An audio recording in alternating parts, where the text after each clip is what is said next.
राम राम जी। यह छलावा की कहानी का सेकंड पार्ट है। अगर आप लोगों ने अभी तक इसका पहला पार्ट नहीं देखा तो डिस्क्रिप्शन में मैंने वीडियो का लिंक दे रखा है, वहाँ से आप लोग इसका पहला पार्ट देख सकते हो।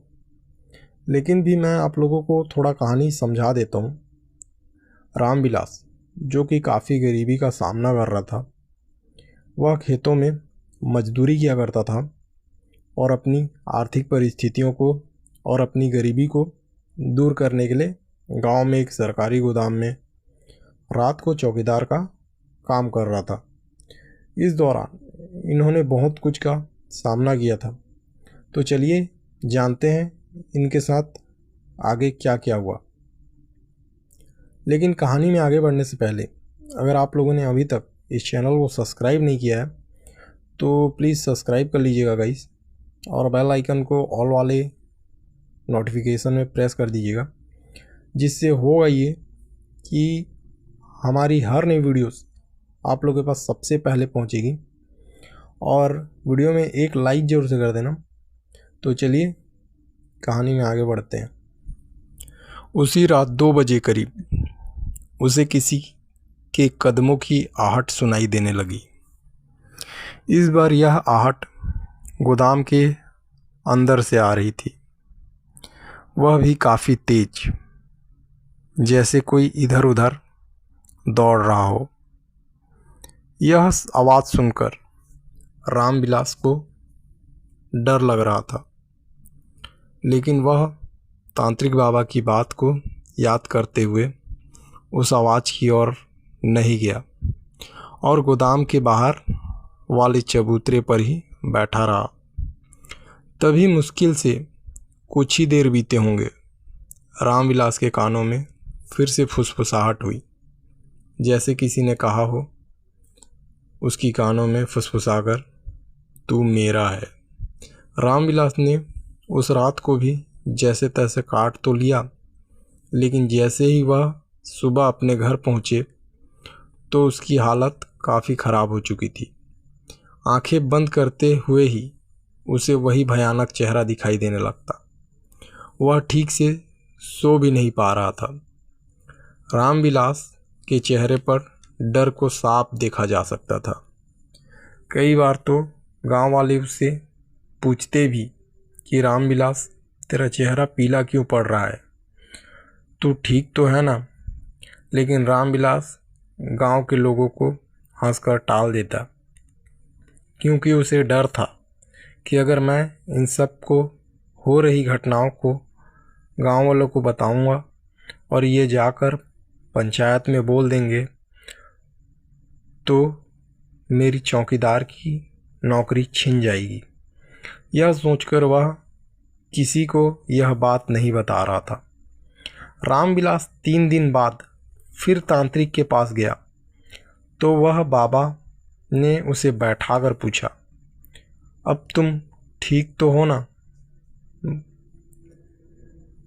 तभी रामविलास ने धीरे से पूछा, बाबा यह छलावा क्या होता है? तभी बाबा ने बताया, छलावा एक भटकती आत्मा होती है जो इंसान के दिमाग में अपना असर डालकर उसे बहकाती है। यह हमें हमारे कोई अपनों का रूप धरकर भी हमें फंसा सकती है और अपने साथ ले जाकर मार सकती है। यह सब बातें सुनकर रामविलास के गले से आवाज़ तक नहीं निकली। रामविलास ने बाबा से इसका इलाज पूछा। तब बाबा ने रामविलास को एक तावीज़ दिया और उनसे कहा, इस तावीज़ को गले से कभी मत उतारना, और कोई तेरे सामने आए या तुझे पीछे से आवाज़ देकर बुलाए तो उसके पीछे बिल्कुल मत जाना। रामविलास ने उसी वक्त उस तावीज़ को पहन लिया और बाबा के पैर छुए और प्रणाम करके अपने घर आ गया। लेकिन अब भी रामविलास के मन में डर बैठा हुआ था। इस रात रामविलास ड्यूटी पर नहीं जाते और घर पर ही आराम करते हैं। अगली सुबह उन्हें बहुत ताजगी महसूस होती है। वह दिन में खेतों में काम करने जाते हैं और शाम को काम करके घर आते हैं और खाना खाकर गोदाम की ड्यूटी के लिए निकल जाते हैं। वह बताते हैं, आज आसमान में बादल नहीं थे और अजीब बात यह है कि आसपास खेतों के होने के बावजूद हवा का नामो निशान नहीं था। इस चीज़ पर वह उतना ध्यान नहीं देते और गोदाम के बाहर चबूतरे में अपनी लालटेन जलाकर अपनी कुर्सी पर बैठ जाते हैं। करीब 1 बजे उसे फिर आहट सुनाई दी। उसने सोच लिया था कि वह कहीं नहीं जाएगा। तभी कुछ ही मिनट बीते होंगे, उसे गोदाम के अंदर से उसके बेटे की आवाज़ आने लगी।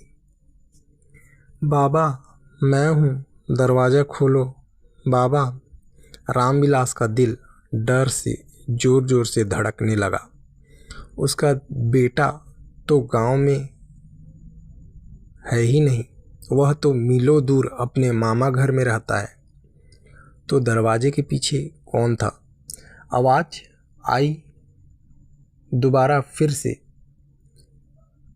बाबा, मुझे अंदर बहुत ठंड लग रही है, दरवाज़ा खोलिए ना। आवाज़ इतनी दर्द भरी थी कि रामविलास गेट खोलने के लिए जा ही रहे थे। तभी उसे अचानक उन्हीं तांत्रिक बाबा का चेहरा दिखाई देने लगा, जैसे बाबा उसे उस बुरी शक्ति से बचाने की कोशिश कर रहे हों। तभी रामविलास को बाबा की बातें याद आई, जिसमें बाबा ने बताया था कि छलावा अपनों की आवाज़ या रूप धर कर हमें धोखा दे सकता है। वह फिर जाकर उसी कुर्सी में बैठ गया।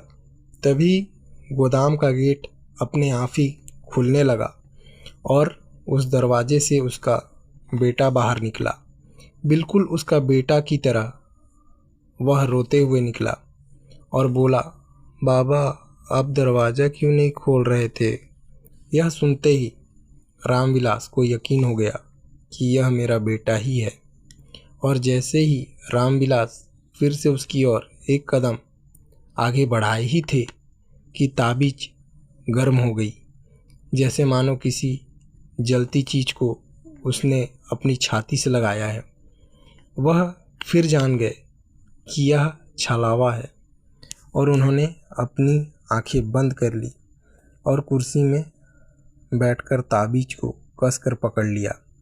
जब कुछ देर बाद उन्हें सब कुछ शांत लगा तो उन्होंने अपनी आंखें खोली तो वह बच्चा गायब हो चुका था और वही भयानक औरत गुस्से में रामविलास को घूर रही थी और कह रही थी, आज तेरी आखिरी रात है।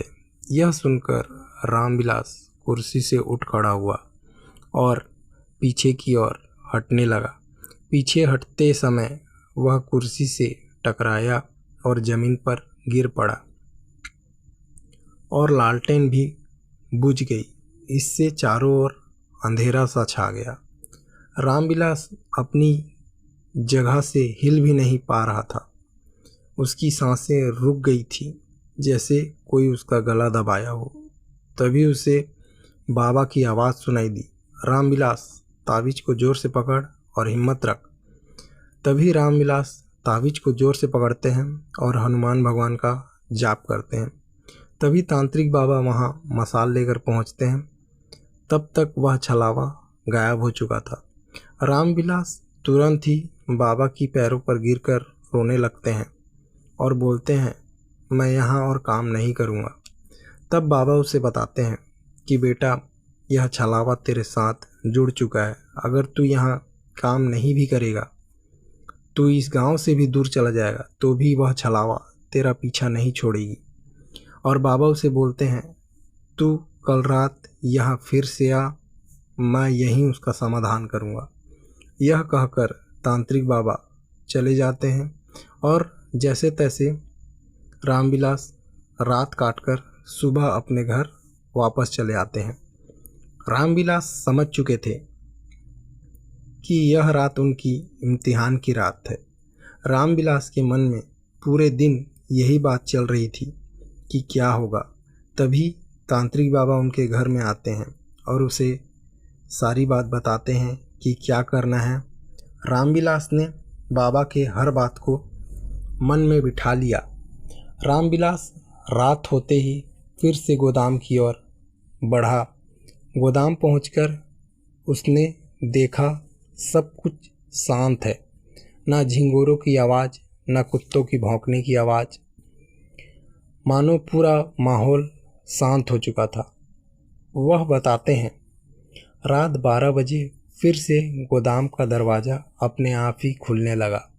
सामने वही औरत खड़ी थी। उसने रामविलास को कहा, तू भाग नहीं सकता। यह सुनते ही रामविलास ने बाबा की कही बात को करना शुरू किया। उसने पीतल की कटोरी सामने रखी और बाबा द्वारा बताए मंत्र को बोलने लगा। यह मंत्र सुनते ही वह और उसकी मृत पत्नी और उसके बच्चे की आवाज़ निकालना शुरू कर देती है। वह छलावा उसके मृत पत्नी और उसके बच्चे की आवाज़ निकालना शुरू कर देती है। यह छलावा का छल है, यह रामविलास जानते थे। उन्होंने मंत्र जोर जोर से पढ़ा। औरत का चेहरा गुस्से से और विकराल हो गया था। तभी खेतों में मशाल पकड़े हुए तांत्रिक बाबा निकले। उन्होंने जैसे ही मंत्र पढ़कर गंगा जल उस औरत पर फेंका तो वह औरत जोर जोर से चीखने लगी। तभी रामविलास जी मौका देखकर बाबा के बताए अनुसार जलती तेल और मिर्च वाली कटोरी उसके और फेंक देते। रामविलास जैसे ही तेल की कटोरी उसके ऊपर फेंकते हैं तो वह औरत जलने लगती है। बाबा ने मंत्र जोर जोर से पढ़कर उस पर जैसे ही गंगा जल फेंकते ही जा रहे थे, औरत की चीख सुनकर रामविलास के कान में दर्द होता है। इतना दर्द कि असहनीय दर्द। उसकी चीख इतनी तेज थी तो रामविलास अपने कानों में उंगली डाल लेते हैं। तभी बाबा अपने साथ लाए मटके में उसी छलावे को कैद कर लेते हैं और उसे लाल कपड़े में बांधकर एक धागे से, जो कि अभिमंत्रित धागा था, उससे कपड़े सहित उस मटके को बांध लेते हैं। उस औरत को उसी मटके में उन्होंने कैद कर लिया था और बाबा उसको अपने साथ ही रख लेते हैं उस मटके को। रामविलास उसी वक्त बाबा को प्रणाम करते हैं और उनका आशीर्वाद लेते हैं और बाबा कहते हैं आज के बाद यह प्रेत किसी को परेशान नहीं करेगा। उस दिन के बाद से रामविलास को वह छलावा आज तक नहीं दिखा और अब रामविलास वहाँ काम भी नहीं करते, वह अपने खेतों में ही काम करते हैं। तो गाइस आज की कहानी बस इतनी ही थी जो कि रामविलास की थी और ये गाइस रियल सच्ची हॉरर स्टोरी है। अगर आप लोग भी अपनी रियल हॉरर स्टोरी भेजना चाहते हैं तो गाइस मुझे इंस्टा पे भेज सकते हो, मैंने डिस्क्रिप्शन में उसका भी लिंक दे रखा है। तो गाइस मिलते हैं किसी और नई वीडियो में नई टॉपिक के साथ। तब तक के लिए आप लोग चैनल को ज़रूर सब्सक्राइब कर लेना। तब तक के लिए राम राम, जय सूर्य नारायण।